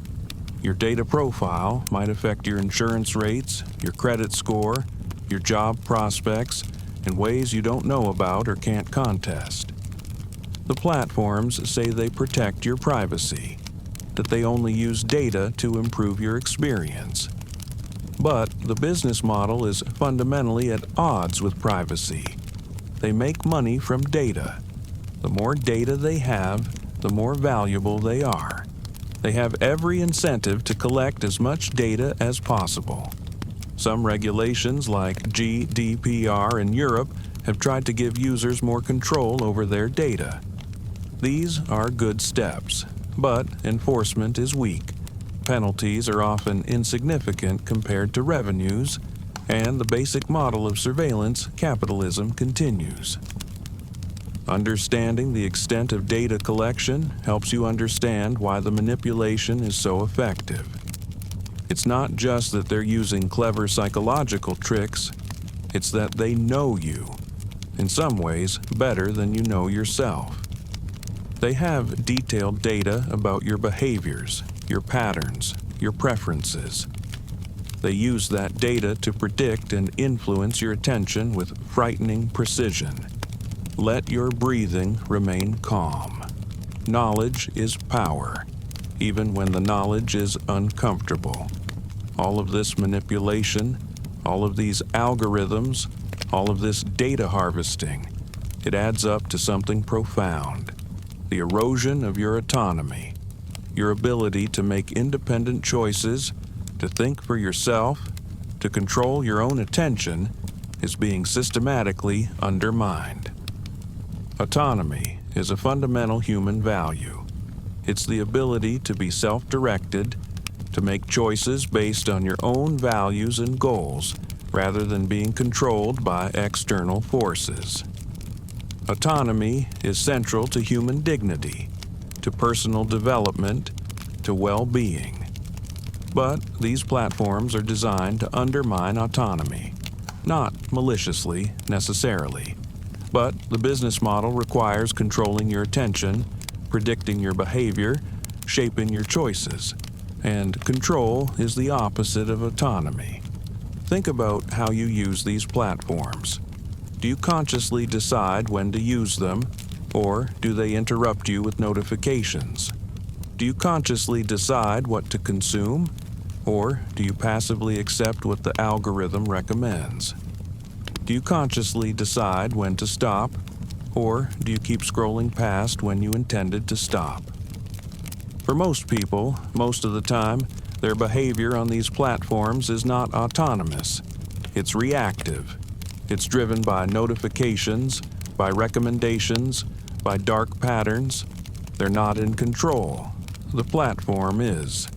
This erosion of autonomy is gradual. You don't suddenly lose all control. It happens slowly, imperceptibly.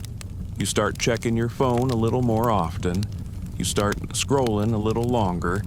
You start feeling a little more compelled to respond immediately to messages. Each change is small, but they accumulate. Over time, your relationship with these platforms changes from a tool you use to a habit you can't break. From something you choose to something you compulsively do. From a way to connect with others to a source of anxiety and distraction. And because this happens gradually, you don't notice. You don't wake up one day and think, I've lost my autonomy. You just feel vaguely uncomfortable, vaguely out of control, vaguely like you're spending too much time on these platforms but unable to stop. This loss of autonomy has consequences for your life. Time spent on platforms is time not spent on other things. Time not developing skills, not building relationships, not pursuing goals, not resting. The opportunity cost is enormous. It affects your ability to focus. When you're used to constant stimulation, when your attention is constantly being pulled in different directions, deep focus becomes difficult.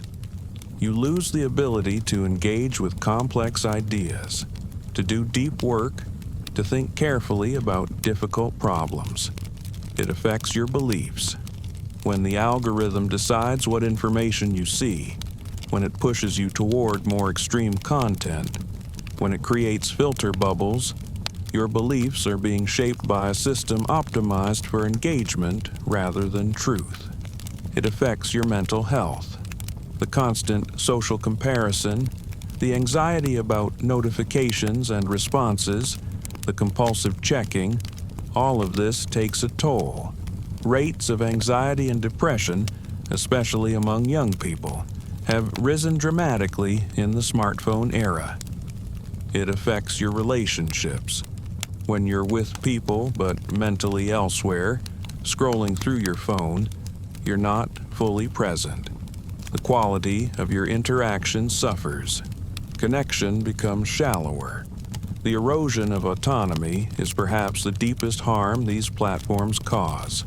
It's not about any single piece of content being harmful. It's about the loss of self-direction, the loss of control over your own attention and time. And the platforms have every incentive to continue eroding your autonomy. The more they control your attention, the more engagement they get. The more engagement they get, the more revenue they make. Your loss is their gain. Some people are more vulnerable than others. Adolescents, whose brains are still developing, who are especially susceptible to social validation and FOMO. People with existing mental health issues who might use platforms as coping mechanisms that actually make their problems worse. People who are lonely or isolated who might become dependent on these platforms for social connection. But everyone is affected to some degree. The platforms are designed based on universal human psychology. The manipulation works on everyone, just to different degrees. Reclaiming autonomy requires awareness and effort. You need to recognize when you're being manipulated. You need to consciously override the nudges and dark patterns. You need to establish boundaries and stick to them despite the platform's attempts to keep you engaged. This is difficult because the platforms are designed to make disengagement difficult. They make it easy to stay and hard to leave. They remove friction from engagement and add friction to disengagement. But it's possible. People have reclaimed their autonomy from these platforms. They've set limits on their usage. They've turned off notifications. They've deleted apps. They've created technology-free times and spaces in their lives. The first step is recognizing that you have a problem. Not because you're weak, but because you're up against sophisticated systems designed to exploit human psychology. The problem isn't you. The problem is the design of these platforms. The second step is deciding what role you want technology to play in your life. Do you want it to be the primary way you spend your time? Do you want algorithms deciding what you see and think about? Do you want to be constantly available and responsive? For most people, the answer is no. They want technology to be a tool they use intentionally, not a constant presence that controls their attention. They want to decide how to spend their time based on their values and goals, not based on what the algorithm recommends. The third step is taking concrete actions to reclaim autonomy. This might mean deleting apps, turning off notifications, using website blockers, creating phone-free times, or even taking extended breaks from platforms. It's not easy. The platforms are designed to be hard to quit. You'll feel FOMO. You'll feel disconnected. You'll miss the dopamine hits. But on the other side of that discomfort is greater autonomy, greater control over your attention and time. And that autonomy is worth fighting for. It's worth the effort, worth the discomfort, worth going against the designed patterns of these platforms, because your attention is yours, your time is yours, your mind is yours. Let this understanding sink deep. Your autonomy matters. You can reclaim it. So, what can be done about all of this? Because understanding the problem is important, but we also need to think about solutions. Both individual solutions, things you can do to protect your own attention, and systemic solutions, changes to how these platforms operate. Let's start with individual actions. Because even though you're up against powerful systems, you're not powerless. You have more control than you might think. First, awareness itself is powerful. Now that you understand how these algorithms work, how they manipulate attention, you can't unsee it. You'll notice when you're being manipulated. You'll see the dark patterns. You'll feel the nudges. And awareness creates space for choice. Second, you can change your relationship with notifications. This is one of the most impactful changes you can make. Turn off all notifications except for things that are genuinely time-sensitive and important. Phone calls from certain people, maybe text messages from close family. Everything else can wait. You don't need to know immediately when someone likes your post. You don't need push notifications about news or updates. You can check these things on your own schedule when you choose to, rather than being constantly interrupted. Turning off notifications removes one of the primary ways platforms control your attention. You're no longer being interrupted throughout the day. You're no longer being pulled back to the platform against your will. Third, delete apps from your phone. If you want to use social media, use it on a computer. This creates friction, which is exactly what you want. The friction gives you time to make a conscious choice rather than compulsively opening an app. When social media is on your phone, it's always there, always one tap away. You open it without thinking, dozens of times a day. But if you have to sit at a computer to use it, you use it less and more intentionally. Fourth, use features that limit your usage. Most phones now have screen time features that show you how much you're using apps and allow you to set limits. Use them. Set daily limits on social media apps. When you hit the limit, the app becomes less accessible. This won't stop a determined person, but it adds friction and awareness. When you hit your limit and have to consciously choose to override it, that's a decision point where you might choose differently. Fifth, create technology-free times and spaces. Make your bedroom a phone-free zone. Make meals phone-free. Make the first hour after you wake up phone-free. Create boundaries that protect certain times and spaces from digital intrusion. These boundaries help you reclaim parts of your life from constant connectivity. They create space for presence, for rest, for real connection with people, for uninterrupted thought. Sixth, be intentional about what you consume. Don't just passively accept what the algorithm recommends. Actively seek out diverse perspectives, balanced content, things that challenge your existing beliefs. Break out of the filter bubble the algorithm creates. Follow people who disagree with you respectfully. Read sources you don't naturally agree with. Expose yourself to ideas outside your comfort zone. This counteracts the polarizing effect of algorithmic recommendations. Seventh, practice digital minimalism. This is an approach advocated by Cal Newport. It means being selective about which digital tools you use, only keeping the ones that provide clear value aligned with your goals, and eliminating or severely restricting everything else. You don't need to be on every platform. You don't need to have every app. Choose the tools that genuinely serve your life and get rid of the rest. Use technology as a tool rather than letting it use you. Eighth, build alternative habits. If you habitually reach for your phone when bored, build a different habit. Keep a book nearby. Go for a walk. Call a friend. The compulsion to check your phone is just a habit, and habits can be changed with intention and practice. Ninth, do regular digital detoxes. Take a day a week or a week a year completely offline. No social media, no email, no digital communication. This gives your brain a break from constant stimulation and reminds you that you can survive and even thrive without constant connectivity. These individual actions matter.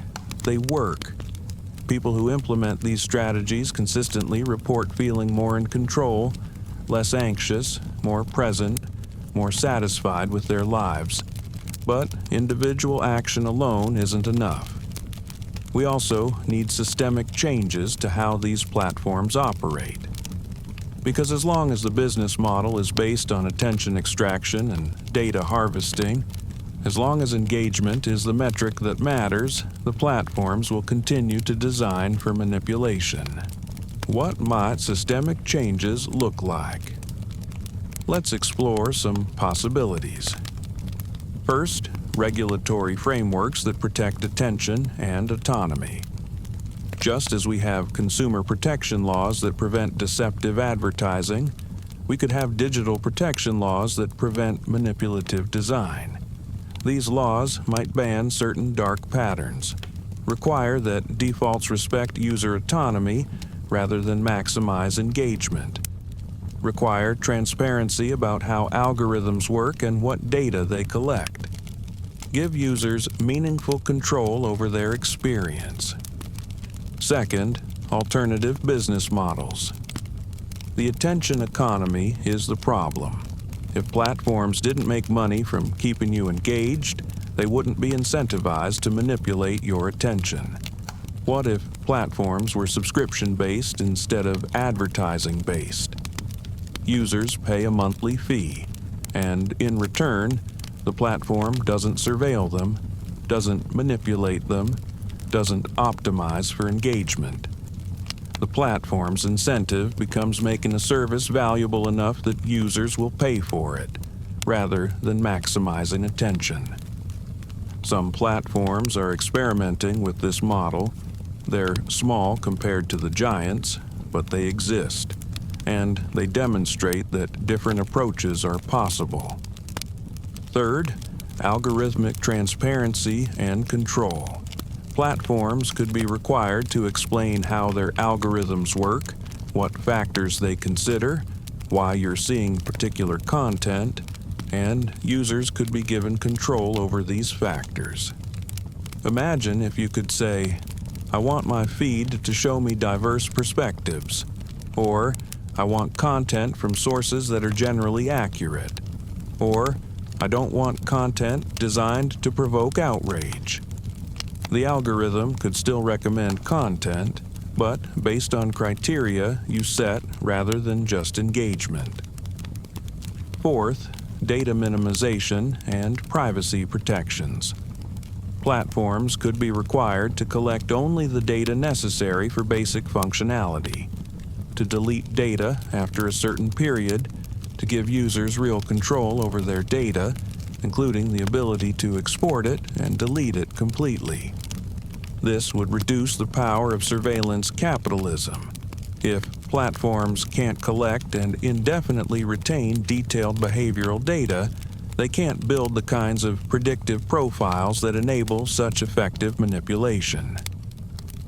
Fifth, interoperability requirements. What if you weren't locked into a single platform? What if you could move your social graph from one platform to another, the way you can change email providers or phone carriers? This would create competition based on service quality rather than network effects. Platforms would have to actually provide value to retain users rather than relying on lock-in effects where leaving means losing your social connections. Sixth, public alternatives. Just as we have public parks and public libraries, we could have public digital spaces. Platforms that aren't driven by profit, that are designed for the public good rather than for engagement and revenue.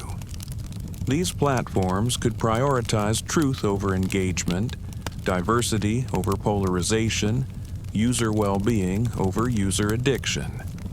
They wouldn't be perfect, but they'd provide alternatives to the current attention economy. Seventh, digital literacy education. People need to understand how these platforms work, how algorithms manipulate attention, how to protect themselves. This should be taught in schools, just as we teach critical thinking about traditional media. A population that understands digital manipulation is harder to manipulate. Education creates awareness, and awareness creates resistance. These systemic changes face significant obstacles. The platforms are powerful, wealthy, and politically connected. They benefit enormously from the current system. They'll resist changes that threaten their business model, but change is possible. Public awareness is growing, regulators are starting to pay attention, alternative models are being developed. The conversation is shifting from technology is neutral to technology design has consequences that we need to address. None of this will happen quickly or easily, but the direction is important.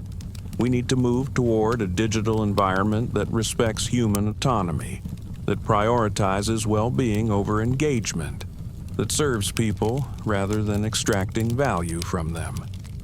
Both individual action and systemic change are necessary. You can protect your own attention through intentional practices, and you can support policies and platforms that respect user autonomy. Together, these approaches can create a healthier digital environment. Let this possibility settle in your mind. Change is possible, both personally and systemically. We've covered a lot of ground tonight.